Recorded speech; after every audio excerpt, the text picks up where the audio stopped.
is so important, and they've been so successful as entrepreneurs here in our country, and we want them to send a message back of how free market capitalism has such a positive consequence for the people of Pakistan. Mr. Secretary, there have been unsubstantiated allegations that the U.S. government has conspired to remove Prime Minister Imran Khan from power. What is your assessment of these untrue speculations? Mr. Chairman, I want to be very clear on this point. These allegations, this conspiracy theory is a lie. It is a complete falsehood. I have reviewed the press reporting related to this, what's called the cypher in Pakistan, the alleged leak diplomatic cable from the embassy here. It is not accurate. It at no point does it accuse the United States government or me personally of taking steps against Imran Khan. And thirdly, the other person in the meeting, the then ambassador of Pakistan to the United States, has testified to his own government that there was no conspiracy. We respect the sovereignty of Pakistan. We respect the principle that Pakistani people should be the only ones choosing their own leaders through a democratic process. Mr. Chairman, we are grateful that you are holding this hearing today for us to talk about that process. Thank you. And hey, your response is so good because it's so clear that you're correct, and we appreciate so much your clarity on the issue. And good people, indeed, you make a difference, so God bless you. Thank you. And with that, I now recognize the ranking member, Dean Phillips.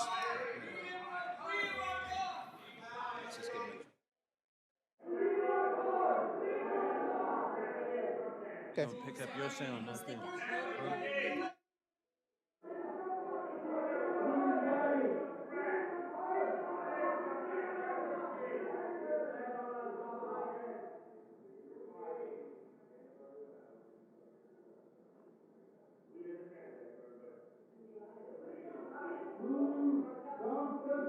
The chair notes a disturbance of the committee proceedings. The room will be in order. And we now proceed with Congressman Dean Phillips. Thank you, Mr. Chairman. Secretary Liu, I appreciate your observations on the recent election, both the positive elements and also the challenges. In the State Department's post-election statement, the indication was the United States is going to work with the next Pakistani government regardless of the party. I just want to clarify that that has always been the case, correct? Yes, sir. And the department has also expressed concerns about human rights and democracy in Pakistan where appropriate, but has never taken a position on who should lead an elected government in Pakistan. Is that correct? That is correct. And the department's statement also noted that claims of interference or fraud should be fully investigated. And since that aspect of the statement has gotten a lot of play in the Pakistani press and on social media, could you elaborate on what was intended by that statement? Representative Phillips, the Pakistani people, through their constitution, have created a system by which the Election Commission of Pakistan hears the complaints of Pakistani people, of candidates and political parties to render judgments about election irregularities. We, as a partner of Pakistan, have called for that to be done transparently and fully, and for those found responsible for irregularities to be held accountable. We can see a process whereby that's happening. The Election Commission of Pakistan has formed a high-level committee which is now sifting through thousands of petitions from people across Pakistan who have complained about the very same things that we have noted in our statement. We will be monitoring that process very closely. We will be encouraging the government and the Election Commission to make sure that that is a fully transparent process with the Pakistani public. Do not recognize this. Yes. Mr. Liu, if you just might move your microphone just a little close. It's a little hard for some of us to hear too. Thank you. This is not Pakistan related per se, but it is your area of responsibility. So I want to ask also about India. I know the administration is looking at accountability for the alarming allegations that a government of India official was connected to a murder for hire plot targeting a Sikh American here on American soil in New York City. The administration, of course, recently placed sanctions on more than 500 individuals relating to the killing of Alexei Navalny in Russia on Russian soil. So my question is, are any similar sanctions on or travel bans being considered for those who we believe may be responsible for the attempted murder of Mr. Pandan? Thank you, Representative Phillips. This is a serious issue between the United States and India. The Department of Justice has alleged that an Indian citizen, at the behest of someone working in the Indian government, has attempted to kill an American citizen on American soil. We take this in the administration incredibly seriously and have raised it at the highest levels with India. We are, at the moment, working with India to encourage India to hold accountable those responsible for this, this terrible crime. What we can see is that India itself has announced that they have created a committee of inquiry to look into this matter, and we ask them to work quickly and transparently to make sure justice is done. Thank you. With the remainder of my time, I'd like to talk about economic issues. If you could give an assessment of the current economic situation in Pakistan. Of course, a growing economy is good for stability. It's good for this partnership and trade. I know it's still early, but if you could provide an assessment of how you see things right now, I'd appreciate it. No, not only is it really important for the Pakistani people that they have economic stability and economic growth, it's important for America. We have lots of investments in Pakistan. There are lots of franchises and American businesses working throughout Pakistan. Their success is our success. One of the issues I think that we face with the Pakistani economy is a real difficulty to invest and to trade there. We are calling on Pakistan to reform many of the ways it does business with foreign partners, and in doing that, they will attract American investment, but they'll also attract investment from the Pakistani private sector. Pakistani investors are smart. They want to work in a place where they can make money. And so some of the things that we're calling for are reform of the regulations that will allow repatriation of profits out of the country,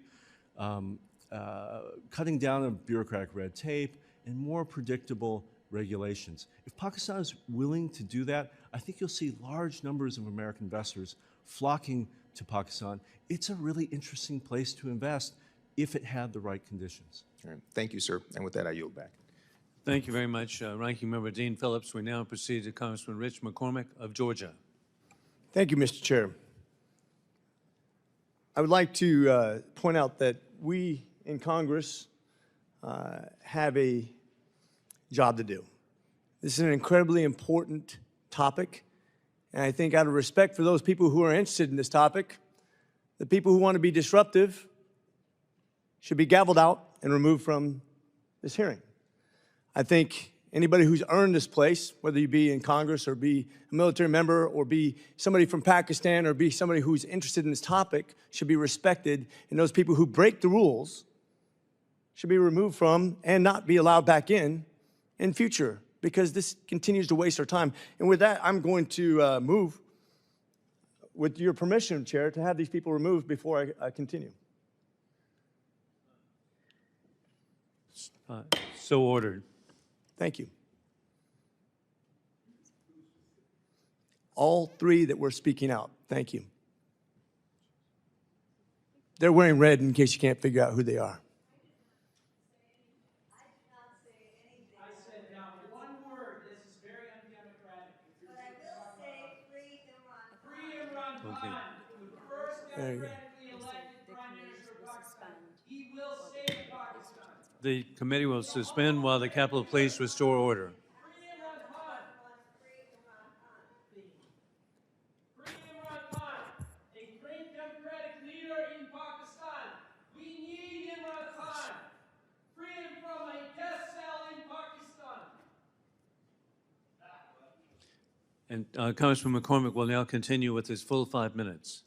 Thank you, Mr. Chair. I've been interrupted in the previous hearings, and I just want to make sure we have some order. Thank you, Mr. Chairman. I appreciate you, and I thank you, Secretary Liu, for your testimony today. Today's topic is very important to me. Whether we like it or not, the U.S. future cannot include isolationism from the rest of the world.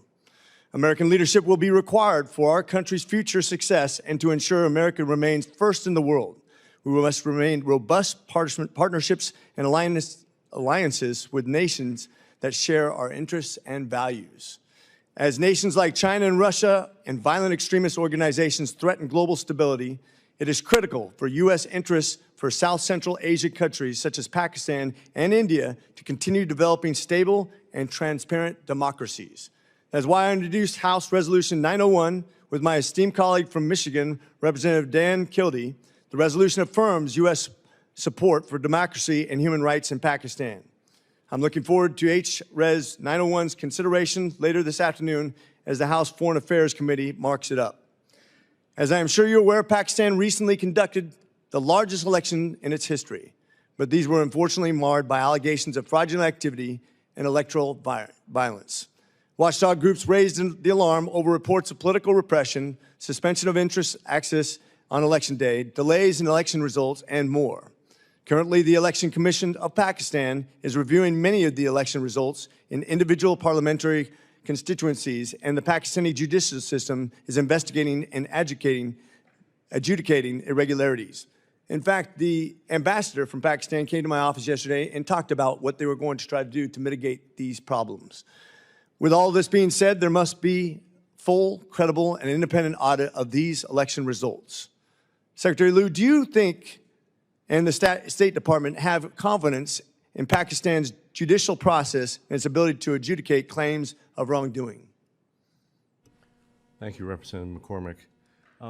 If I might, just before I answer that question, just say a word about protests. We have just tremendous respect for the Pakistani-American community. We pride ourselves in the State Department and in my office about talking to Pakistani Americans because they are the people in our vast country who care the most about this relationship. They have something genuine to offer because of their deep knowledge and the deep concern they have of the future of the country. And so I want to join the voices of this committee to say how important their involvement is, how much we respect them. We try to listen to them at every opportunity. I hope they are also listening to all of you and to those of us who are trying to guide this policy. Absolutely, and I will say respectful conversation is always paramount for me. I've met with constituencies. I have people who've come here from all over the United States that I've met with in my own district on this topic. There is a time and a place for everyone to speak, and that's order. That's something that we worked hard for. One of the things that I have faced over these last 2 years is some of these allegations, unfounded allegations, have resulted in regular death threats against me, threats against my family, involvement of local police. There is a line of acceptability, and I do think at times some of the free speech has verged into threats of violence, which is not acceptable in our society. Sir, if I could answer your important question. The Election Commission of Pakistan in past elections has rerun elections where there have been a finding of electoral abuse. We have seen that over and over. In fact, in this election, they have already ordered the rerun of elections where there has been violence. As we know, there have been candidates who've been killed in this election. There have been some terrible violence that preceded the election. We call on the Election Commission to fulfill its constitutional role in Pakistan to be the watchdog over these elections and to act in a nonpartisan way. We all will be watching this process very, very closely. As to whether they will do it, it's up to the Pakistani people to make sure their institutions are functional and that are upholding their constitution. Thank you. And do you think that the Pakistani government has the ability to continue to improve and be accountable and be a good partner going forward as the United States needs them to be in that region? Pakistan is such an important partner of ours. They are a major non-NATO ally. We have deep national security interests with Pakistan, not least of which is the fight against terrorism, not only terrorism that affects Pakistanis, but terrorism that affects Americans. And Pakistan has been a partner in our resettling of Afghan refugees to whom we owe a debt. And we are grateful to the people and the government of Pakistan for that cooperation. Thank you, sir. I yield.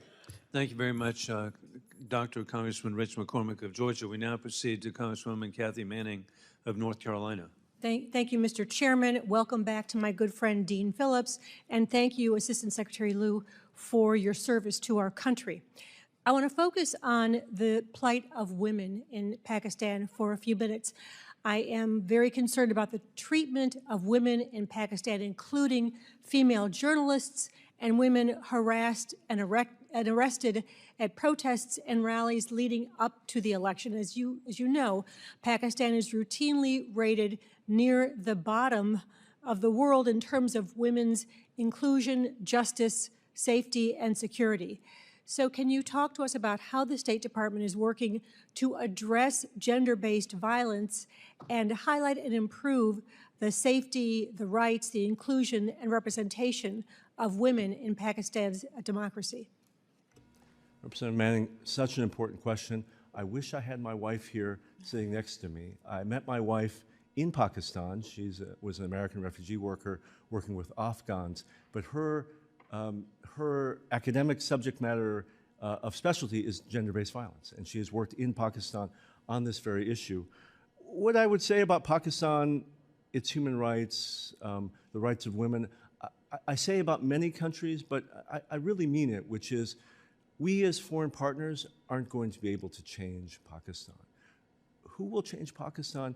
Pakistani people will. And we see that very strong desire of women across Pakistan to be heard, to be represented, and to have their rights respected by the institutions of government as well as by the rest of society. I see great victories in Pakistan every day. There have, as I mentioned, double the number of women elected to this parliament. And do Incredible. you see that as a positive moment that will actually give hope and perhaps achieve new things for women in Pakistan?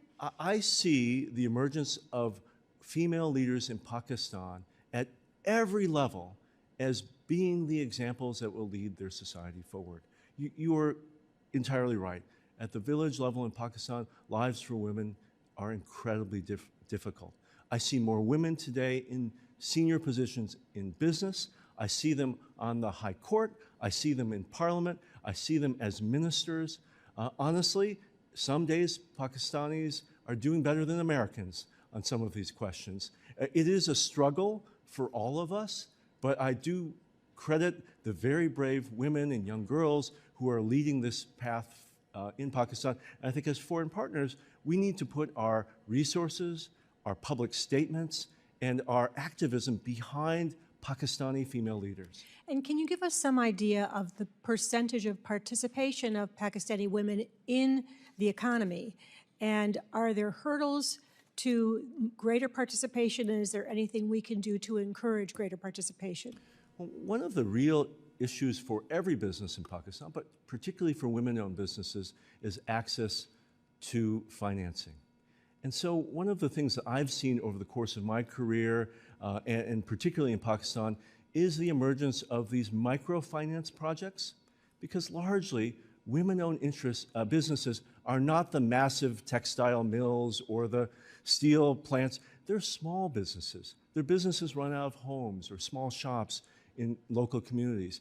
If women have access to that financing, women will succeed in business. USAID, the EU, the United Kingdom, Japan, Australia, many of Pakistan's donor friends are investing in those types of businesses, while the PRC and other countries are investing in literally roads to nowhere that bleed the Pakistani people of their resources year after year. So we've certainly talked about giving women access to more financial opportunities in this committee. I hope we will continue to do that in the future. Because you've mentioned China, let me walk into this question with the little time I have left. Pakistan faces a grave challenge, has faced grave challenges in recent years from flooding, from indebtedness to creditors like China. What more can we do to counterbalance what China is doing and the debt that they're helping create in Pakistan? We can compete. Where we fail overseas, we are not present. Where we compete, we always win because we have a better offer. We offer private sector-led investment for profit-making enterprises that benefit local people and not just the lender countries. Thank you. My time has expired. I yield back. Thank you very much, Congresswoman Kathy Manning of North Carolina. We will be proceeding to Congressman Mike Lawler in 1 second. Even before, I want to thank you for pointing out the different allies working with Pakistan, and one that you left out, which is so significant, and that is South Korea. To go from ashes 60 years ago to be one of the wealthiest countries on earth is an example throughout the Indo-Pacific and the South Asia of achieving a per capita income of $44,000 for each citizen. Who would ever imagine? And I know that Korea has been vitally interested in developing economic ties with the people of Pakistan. With that, we now proceed to Congressman Mike Lawler. Thank you, Mr. Liu. I know many of my colleagues touched on the election irregularities and some of the concerns about it, so I want to segue a little bit. Just a few weeks ago, the government of Pakistan approved plans to begin construction on a pipeline to transport natural gas from Iran to Pakistan. Iran constructed its side of the pipeline years ago, and now Pakistan has finally decided to move forward. Mr. Liu, do you view this pipeline as Pakistan aligning itself with Iran? I mean, it's a really interesting question, Representative Lawler, because Pakistan and Iran just traded missile and drone strikes a few weeks ago. So it has been true over time that Pakistan and Iran have had ups and downs in their relationship. They're at a pretty low point today. We are tracking this planned pipeline between Iran and Pakistan. Honestly, I don't know where the financing for such a project would come from. I don't think many international donors would be interested in funding such an endeavor. We've also not heard from the government of Pakistan a desire for a waiver of American sanctions that would certainly result from such a project. Instead, what we are undertaking in the administration is to have a conversation with Pakistan. What are Pakistan's other alternatives? How can we compete for that business? Where can they find other non-Iranian sources of natural gas? And how can we help Pakistan think about the transition to clean energy? Pakistan's very interested in providing energy through solar, through wind, through hydro. How can that begin to replace their dependence on coal and other hydrocarbons? Okay. So have you expressed direct concern with the Pakistani government on this issue? We are in consultation with the Pakistani government on this issue, yes, sir. Okay. I mean, my concern is that Iran is the greatest state sponsor of terror. They use the illicit Iranian petroleum oil trade to finance terrorism. Since Joe Biden took office, nearly $88 billion in increased revenue has resulted because of lax enforcement on sanctions. It's why I introduced the SHIP Act to increase secondary sanctions on the purchase of Iranian petroleum. It passed through the House overwhelmingly with bipartisan support and has since stalled in the Senate because the White House doesn't want it. So from my vantage point, when we talk about other alternatives that Pakistan may be able to engage on, why don't we start by cracking down on the illicit oil trade? Why is the administration taking a very lax approach to cracking down on Iranian petroleum? Sir, the administration will uphold both the letter and the spirit of all sanction laws, particularly those related to Iran. You think an increase of $88 billion in revenue is upholding the letter and spirit of the law? Sir, I am not an expert in Iranian energy exports, but what I know as a person who has a car that's fueled by gasoline is all of us have paid for higher gasoline after Putin's full-scale invasion of Ukraine. And well, that's also a result in this country of us limiting production of oil and natural gas in this country. That's why we're dealing with our own energy challenges. Sir, but across the globe, I could answer your question, well, you went in a total non sequitur. I fully support the efforts by the U.S. government to prevent this pipeline from happening. We are working towards that goal, sir. Okay.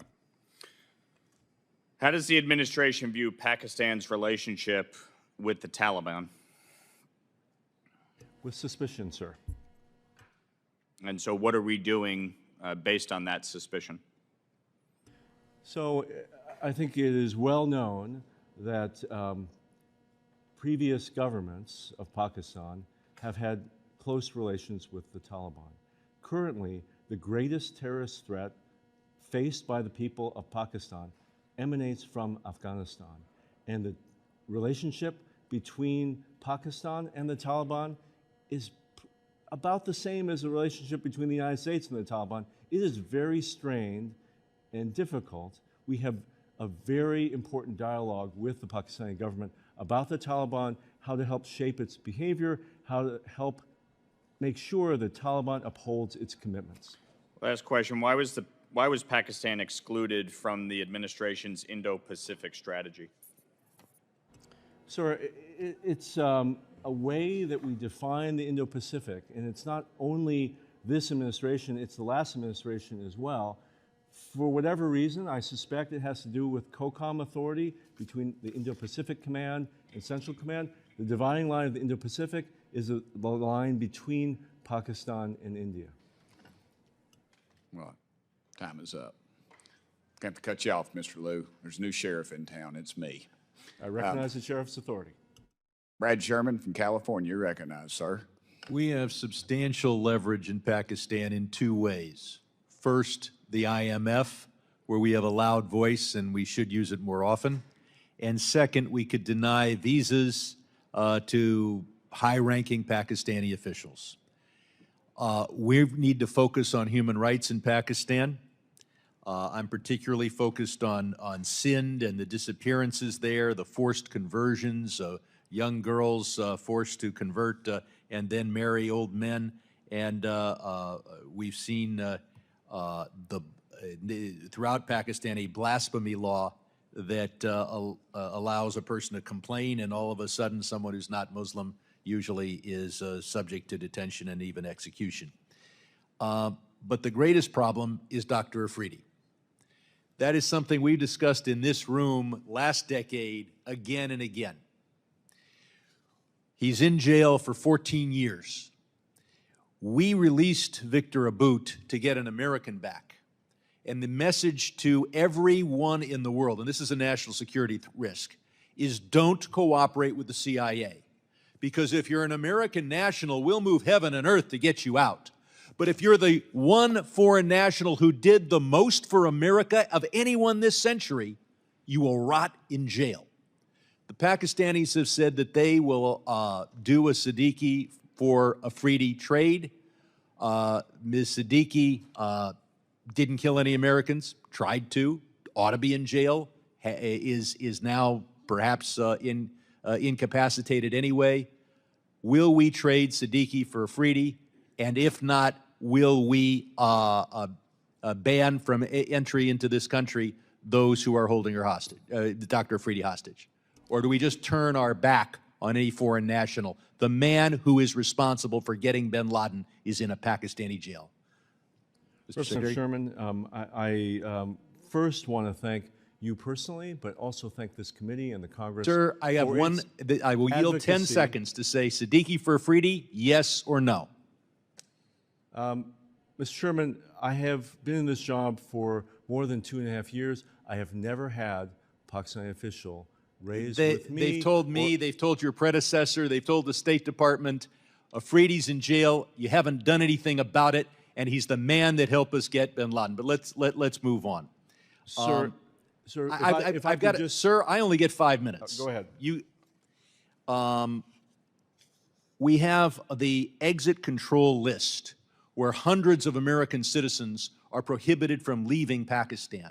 Will we treat them the same way we deal with everyone else who's wrongfully detained in Russia and elsewhere? What are we doing to get American citizens who have not been even charged with a crime out of Pakistan if they want to leave?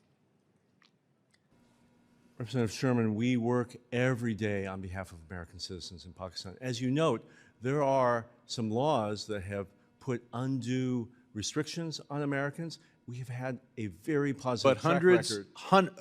hundreds are still there, and the IMF loan goes forward, and we allow the top generals in Pakistan to visit the United States when American citizens can't leave Pakistan and come to the United States.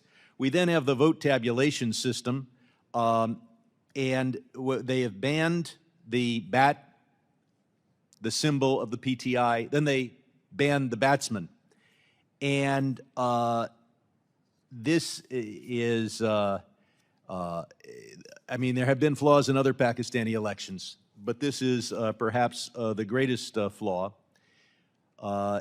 And we're told, and the Pakistani ambassadors told me, well, this is just the ordinary working of the Pakistani judicial system. That's the same judicial system that has Dr. Afridi in jail for 14 years for getting bin Laden. Do we have faith that Imran Khan has not been the victim of selective prosecution? Or is it apparent that he has been? Sir, following the rioting on May 9th, the day Imran Khan was arrested, the United States government has raised our concerns about the mass detention of members of the opposition, to include the PTI. We have raised concerns about the use of military courts. If I can interrupt, there's one thing you need to do. The American ambassador needs to visit Imran Khan in prison and make sure that he lives to tell the tale of how he was wrongfully imprisoned through selective prosecution. I yield back. Thank you, Mr. Chairman. Excellent questions. Representative Baird is not here, so I'm the next in line. Secretary Lew, could you provide insight in the involvement of the military in the politics of Pakistan? Hold on. Y'all don't need to clap for me. I'm good. I'm good. We're good.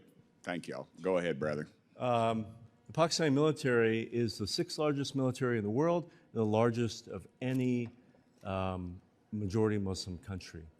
The U.S. military has historically had very close relations with the Pakistani military. Our generals and their generals have trained together decade after decade. It is an important part of Pakistani culture. I have lived in Pakistan. I have seen that for myself. The Pakistani military is an important institution. We respect, in this administration and all past American administrations, the constitutional principle that the Pakistani military must be kept under civilian control. It must be answerable to the president. But is it? Answerable to the president, sir, who is the commander-in-chief, and responsible to civilian control. Okay. Do y'all at the State Department intend to conduct a review of the most recent elections in Pakistan? Sir, we have conducted that review, and we have found a number of election irregularities that I've detailed today. Right. What we are undertaking right now is a monitoring of how the democratic institutions of Pakistan will address those irregularities. And I would suggest to you that a strong letter is not doing a whole heck of a lot. I would tell you that this country needs to start using its economic might to correct some of these wrongs. These people are being mistreated. I'm not much on bureaucrats. I don't like writing letters. I like delivering it personally, and I think that's something we could do. Did the U.S. ask for former Prime Minister Imran Khan's removal after he visited Russia? that we did not, sir. Okay. There are people who believe you were involved in the regime change in Pakistan. Can you speak on that? Sir, I was absolutely not involved, nor were any Americans involved with that process. None whatsoever. None whatsoever, sir. Not contractors, not... None, not one. Okay. In aid to Pakistan being withheld, is aid to Pakistan being withheld because Pakistan refused to vote against the Russian invasion of Ukraine at the United Nations General Assembly? No, sir. All right. I have a little more time left. Do I have any members? I tell you what. Okay. hang on for a second, Charles. I'm not used to this. All right. Well, I'll end mine then. Representative Schneider from Illinois. Thank you, Chairman Burchett. Oh, wait, I'm sorry. It's not you, it's Almost. I'm sorry. Do y'all want to fight it out, or can I? No, go ahead. Okay, I apologize. I'm new at this. That's why they don't let me do this very often. Well, you're doing a great job, Mr. Chairman. That's just because I recognized you. So go ahead. Thank you, Mr. Chairman, and thank you to Ranking Member Phillips, and greetings, Assistant Secretary Liu. I know we've touched on some of the election issues before, but like many other members of this committee, I'm concerned by the trends, but also concerned by the elections specifically. As we know, in early February, the elections were held after a nearly 3-month delay that raised serious concerns about the democratic process in Pakistan.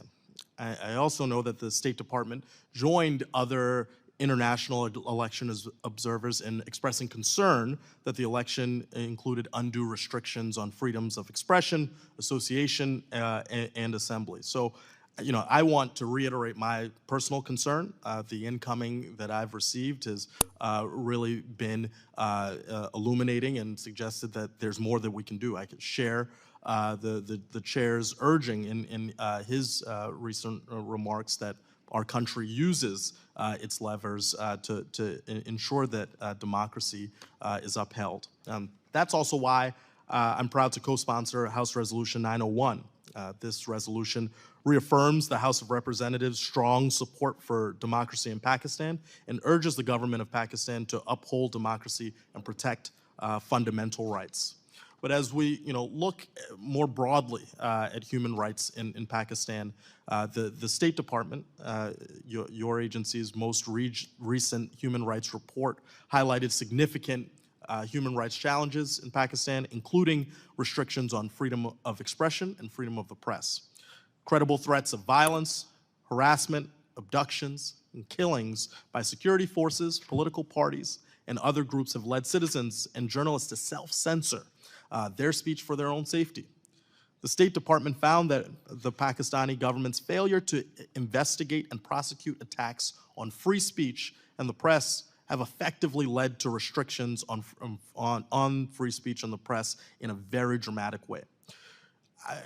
Really what I want to hear is how can and how will the United States work with the Pakistani government to support meaningful change to promote freedom of speech and freedom of the press? Sir, I have the pleasure and responsibility of reading the Pakistani media on a daily basis. And I will confirm what is in our human rights report is there is both self-censorship and occasionally active censorship in Pakistan today. At the same time, what I read in the Pakistani press is a cacophony of voices. There is actually competition in the media with respect to things that are said and not said, as well as in social media. And so one of the most damaging things that we see today are restrictions on social media because, like the rest of the world, Pakistanis are getting a lot of their news and information through the internet. And so when the internet gets pulled down or X gets throttled as it has been now for several weeks, it denies the Pakistani people from getting the kind of diversity of reporting information that they deserve.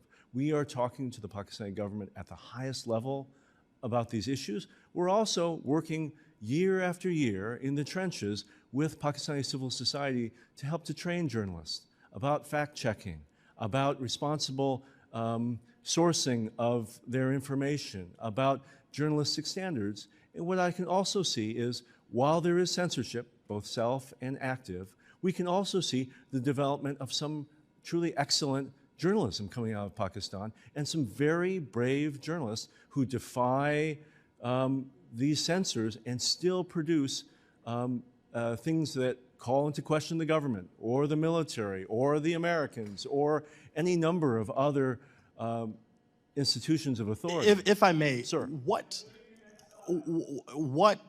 exactly have those conversations yielded with the government? Because I mean, it's one thing to have them, but it's another to be pursuing, some outcomes that are beneficial to the values that we uphold here and we want to see in a real active democratic society. I do think it's important for both the administration and the Congress to say loud and clear that we are watching what happens in Pakistan. We're watching closely its human rights record, what it does with respect to religious freedom, and what it's doing on free speech. I grant you, I don't know that what we say today affects exactly what they're going to do tomorrow, but over time, if we let up on these values, it's going to be worse because they can see that there are no consequences for these violations. Well, my time is expiring. The only thing that I want to leave you with is I think we have a responsibility to make that concern clearer, more active, and seek the outcomes that we believe in maintaining our democracy. My time has expired. I yield back to the chair. Thank you very much. And we now proceed to Congressman Brad Schneider of Illinois. And of course, it's really easy to get confused between Gabe Amo and Brad Schneider. They both come from assorted northern states, Rhode Island and now Illinois. Thank you, Chairman Wilson. And no good deed going unpunished. Gabe asked the question I wanted to ask, and thank you for your answer. I'm going to build on that. In your written testimony, you concluded that the Pakistani people deserve a country that is peaceful, democratic, and prosperous, quotes. And we just talked a little bit about what the United States can do, but let me just say here that a peaceful, democratic, and prosperous Pakistan is not just important to the Pakistanis, it's in the interest of the United States as well. And that's why we're having this hearing, and I thank the chairman for calling it. And we're addressing what has been discussed, very real concerns about the election, but also recognizing, as you noted in your testimony, the positive elements seen in the election and how we build upon them, and I hope we continue those conversations. I want to shift gears a little bit and touch on Afghan deportations, though. I share, with others, the deep concern of these mass deportations of undocumented Afghans back to Afghanistan, where they're going to live in horrible humanitarian conditions under the Taliban. Human Rights Watch claims that Pakistani authorities have committed widespread abuses against Afghans living in Pakistan to compel their return to Afghanistan, including by confiscating property, destroying documents, and physically abusing individuals. Has the U.S. raised these concerns with the government at all, and how is the U.S. working with the international community to push back against this policy? Thank you, sir. We have had discussions with the Pakistani government at the highest levels about these deportations. As you know, as has been well documented, over 500,000 Afghans have returned to Afghanistan following this effort by the Pakistani government to remove illegal foreigners. From the first day of that process, we have been in touch with the Pakistani government, both about the humanitarian consequences of this mass deportation, but also to try to protect those Afghans who have a pathway to coming to the United States. There are thousands of Afghans who worked with us, who worked with our embassy or our military, who have fled to Pakistan and sought sanctuary there. We have been very keen that those Afghans are allowed to stay so we can process them. And they're still in processing. And they are. And the Pakistani government has actually, on this one issue, been very supportive.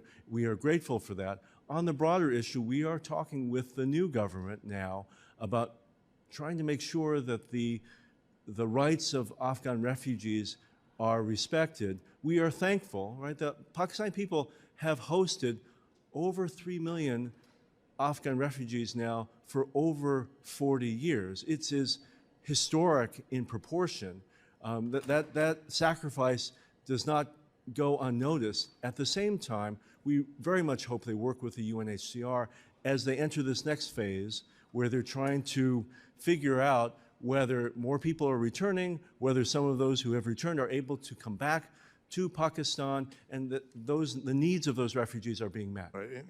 Thank you, and I've raised this previously with the ambassador, Pakistani ambassador as well, and look forward to working with you to make sure that happens.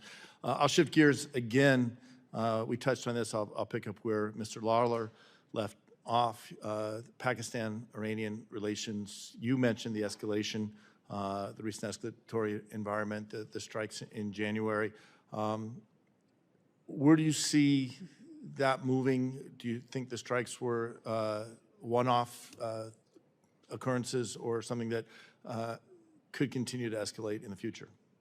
Sir, as you know, the strikes were not only against Pakistan, they were against 3 countries simultaneously by Iran. It is reprehensible and irresponsible for Iran to lash out against its neighbors for terrorism that exists in Iran itself.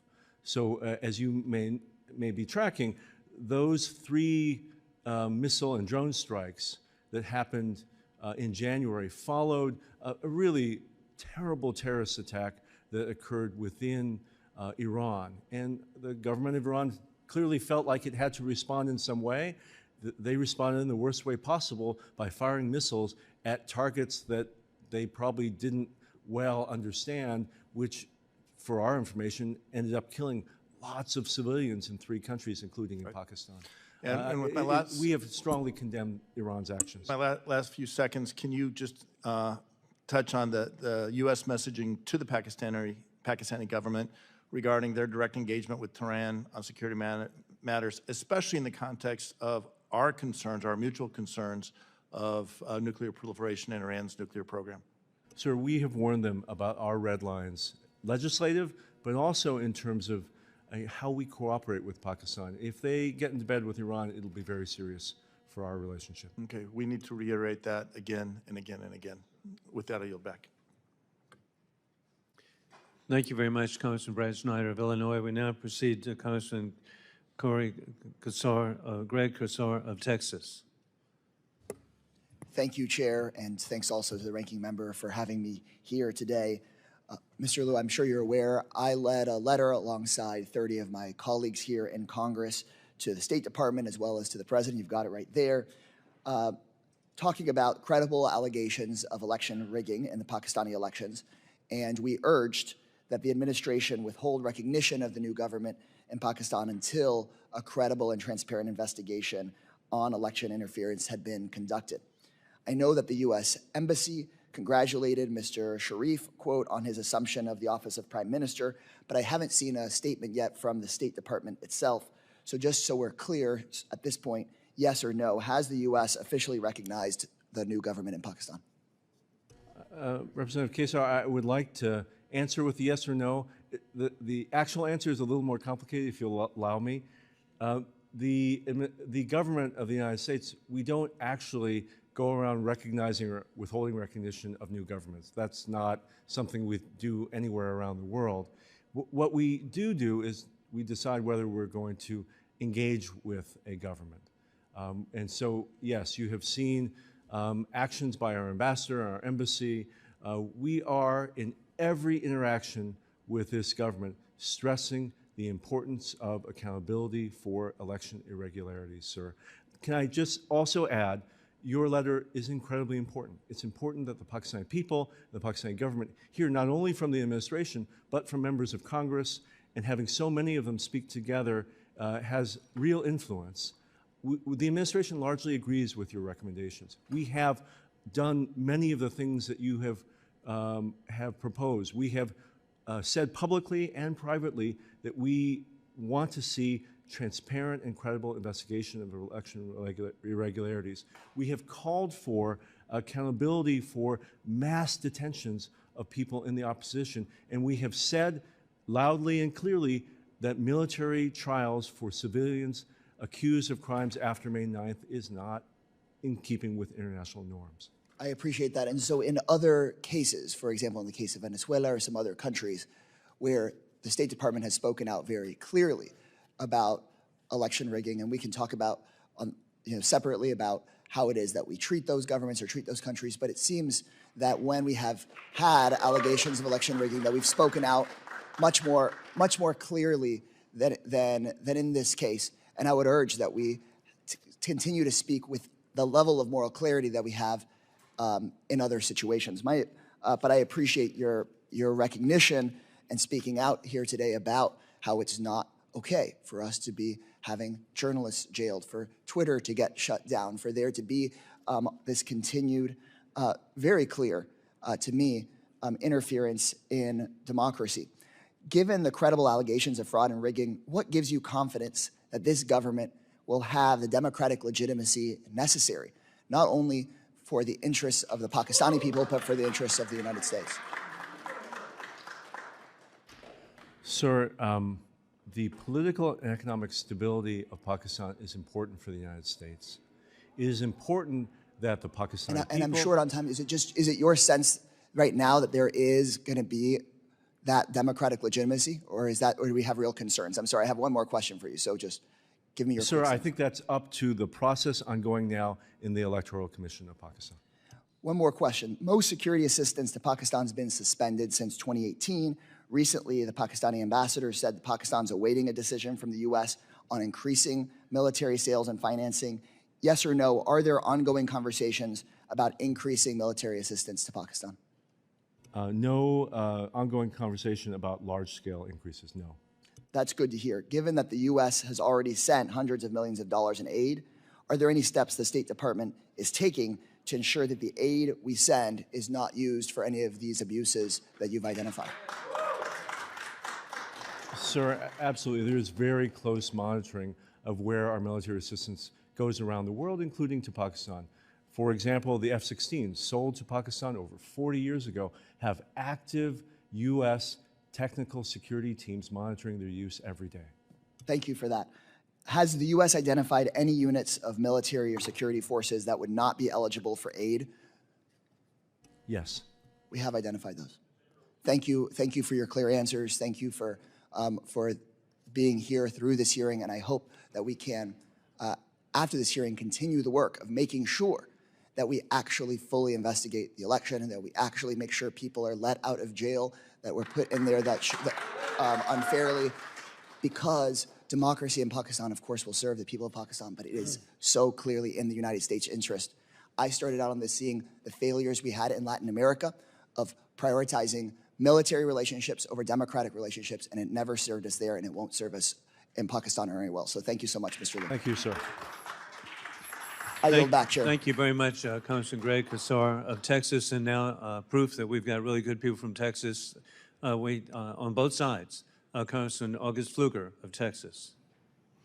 Thank you, Mr. Chairman, and thank you for letting me wave on to this committee. I know that we've been having this discussion between several members, bipartisan discussions on this very important issue. So I very much appreciate the ability to wave on today, and obviously have some concerns about what has happened in the past few weeks and months, and appreciate you being here, Mr. Liu. Thank you for your time today. These questions have probably been asked, but I want to ask them again. As an interested citizen, as somebody who believes in free and fair elections, and really just want to get a general assessment regarding the fairness of the elections in Pakistan, what your general thought is before I go into some deeper questions. Sir, we share the view of local election observers who have, in summary, said this was a competitive and orderly election, but they note irregularities in the compilation of the results that should be fully investigated. Do you believe that the recent election was free and fair? Sir, we have never used the term free and fair in the characterization of this election. To what level, then, would you say interference happened? Sir, we have expressed, and I've said this multiple times today, serious concerns about the pre-election environment, violence that occurred, terrorism and political violence. We have expressed concern about the failure to register individual candidates and political parties, the mass arrests of those in opposition, the shutdown of internet, and the censorship and pressure placed on journalists. Do you believe that those, without those specific examples, and would definitely like to hear more examples, but without those examples of interference, I'm not sure if you're going to use that term, but please tell me what adjective you would use to describe it, and without those things having happened, would the election results be different? Sir, you ask an important question, And I think the answer to your question is the Election Commission of Pakistan, should it find that these irregularities are substantiated, should rerun elections where there's been interference. And that's the way the Pakistani people will know. It's probably unlikely that an American diplomat will know whether or how the results would turn out, but they'll turn out the way they should if the Election Commission reruns constituencies. What is the Department of State doing to urge Pakistan, the government of Pakistan, those that govern the elections to do just that? Sir, we have made very clear public and private statements. We have said so clearly to Pakistan's leaders, but also to election officials, that it is an expectation of all of Pakistan's partners, not only the United States, that they conduct elections with integrity. So you believe these should be fully investigated and adjudicated? Yes, sir. Tell me what this does to the relationship between the United States and Pakistan if they are not investigated, if they are not adjudicated, if they do not decide to rerun their elections. We have enjoyed 76 years of partnership with this country. It will be an impediment to our relationship if Pakistan does not have a democratic process that upholds its own constitution. It will retard our ability to have the type of relationship we want in security matters, on business fronts, and people to people. All of that suffers if Pakistan is not a full democracy. Recently, I marked up in the Committee of Homeland Security a bill that will soon go to the full committee in the Homeland Committee on transnational repression. Is the State Department monitoring reports of transnational repression made by Pakistani Americans? And if so, what steps is the State Department taking to address these topics? Sir, we are tracking transnational repression around the world, including with respect to allegations made about Pakistan. We are looking very closely at the examples offered. If we find that they are substantiated, we will address them directly with the Pakistani government.